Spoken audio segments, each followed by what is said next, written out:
ପିତାମହ ଭୀଷ୍ମ କେବେ କୌଣସି ପାପ କର୍ମ କରିନଥିଲେ। ଥରୁଟିଏ ସେ ରାସ୍ତାରେ ଯାଉଥାନ୍ତି, ତାଙ୍କ ରଥ ଯାଉଥାଏ।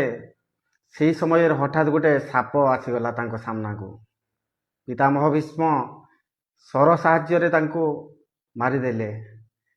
ସେଇ ଶରଟା ସେ ସାପକୁ ନେଇକି ଗୋଟେ କଣ୍ଟା ବୁଦା ମୂଳେ ଥୋଇଦେଲା, ଯାହାଫଳରେ କଣ୍ଟାର ଆଘାତ, ଶହ ଶହ କଣ୍ଟା ସେଇ ସାପକୁ ଆଘାତ କଲା। ତାପରେ ପିତାମହ ଭୀଷ୍ମ ଆଗକୁ ଚାଲିଗଲେ। କିନ୍ତୁ ସେଇ ପାପର କର୍ମ ପାଇଁ ପିତାମହ ଭୀଷ୍ମଙ୍କୁ, ସେଇ ପାପ କର୍ମର ପ୍ରାୟଶ୍ଚିତ ପାଇଁ ପିତାମହ ଭୀଷ୍ମଙ୍କୁ ମଧ୍ୟ ଶରଶଯ୍ୟା ନେବାକୁ ପଡ଼ିଥିଲା। ସେ ନିଜେ ହିଁ ଗଙ୍ଗା ମାତାଙ୍କର ପୁତ୍ର ଥିଲେ, ତଥାପି ତାଙ୍କର ପାପକୁ ଗଙ୍ଗା ମାତା ଧୋଇ ପାରିନଥିଲେ। ଆଉ ଆପଣମାନେ ଗଙ୍ଗାରେ ଯାଇକି ସ୍ନାନ କରିଦେଇକି ଭାବୁଛନ୍ତି ପାପ ମୋର ଧୋଇଗଲା।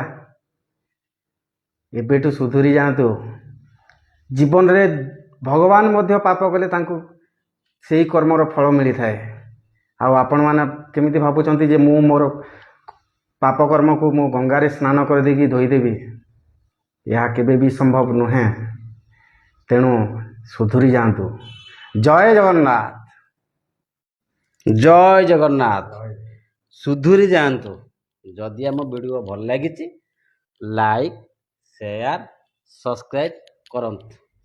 ଜୟ ଜଗନ୍ନାଥ।